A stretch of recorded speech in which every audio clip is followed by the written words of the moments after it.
Tonight, Venezuela remains at a stalemate. The Maduro government has his backers who've peacefully taken to the streets, as you've seen in much of our coverage. The anti-Maduro factions have also been allowed to peacefully assemble and take to the streets. That's what's been going on for the last 3 weeks, right?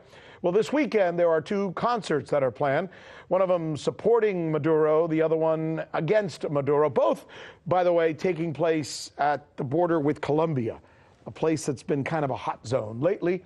Venezuela watchers are concerned because some of the comments that were made by U.S. National Advisor John Bolton, where he hinted of violence at the gathering and seemed to suggest that the U.S. would use that potentially as a pretext for military intervention.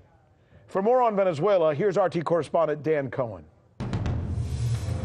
February 23rd is fast approaching. That's the date self-proclaimed president of Venezuela, Juan Guaido, said so-called humanitarian aid will enter Venezuela. The focus is on the Tienditas bridge crossing on the border of Colombia and Venezuela. On the Venezuelan side, supporters of the government will hold a concert and rally against what they call an intervention. And on the Colombian side, the United States Agency for International Development, billionaire Richard Branson, and the Venezuelan opposition will hold a live aid concert. Branson has said they're seeking to raise $100 million for humanitarian aid and accused Venezuelan President Nicolas Maduro of banning such aid from entering the country. However, Maduro has repeatedly accepted aid from the Red Cross and Venezuela's allies in China and Russia. Just Tuesday, Moscow sent 300 tons of humanitarian aid, including sorely needed medicine. Maduro also said he would send 20,000 boxes of government-supplied aid and medicine to the impoverished residents of Cúcuta, Colombia, where USAID's concert is scheduled to take place. The mayor of Cúcuta, Cesar Ayala, rejected the aid, saying police and customs will not allow it to cross the border. This morning, Mercy Corps became the second international aid organization to denounce what it calls the politicization of humanitarian aid, saying, quote, "It is regrettable that aid has become a pawn in the political chess match between the governments of the United States and Venezuela. Aid should never be used as political bait."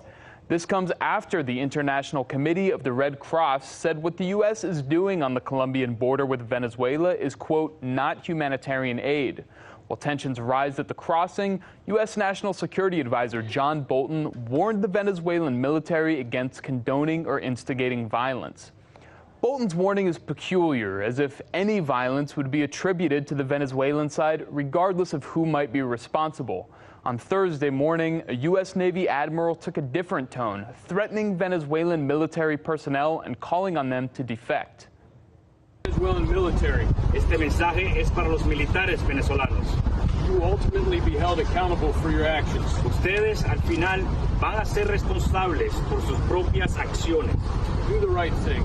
Hagan las cosas correctamente. Save your people and your country. For now, preparations continue for these dueling concerts and rallies on both sides of the border separating Colombia and Venezuela. Back to you, Rick. Wow, I can't believe I just heard a U.S. admiral telling the military of a sovereign country that they have to take down their own president. That's really something. I'm Rick Sanchez. You found us on YouTube, and that's awesome. But you know what? I'm also live every night at 7 and 8 p.m. Eastern on DirecTV and Dish and cable and satellite, the RT app, and Pluto TV. I'll see you there.